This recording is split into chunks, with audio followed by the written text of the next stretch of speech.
ঠাকুর, নাম করতে বসলে মন বিভিন্ন স্থানে ও বিষয়ে ঘুরে বেড়ায়, নাম হয় না। কি নাম দিলেন?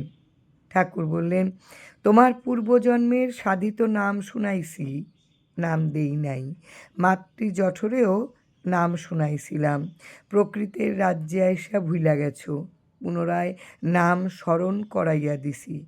নাম করে শিবরূপী প্রাণে, নাম আবরণহীন, তাই মনের সংকল্প বিকল্পের অপেক্ষা রাখে না, অবিরাম নাম হয়।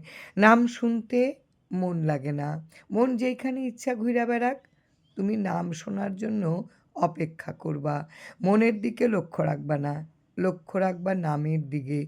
মনের গতি চিরচঞ্চল, যত চঞ্চল হোক আর যেইখানেই যাওক না কেন, ফিরা আবার নিজের কাছে, নিজের জায়গায় আইব।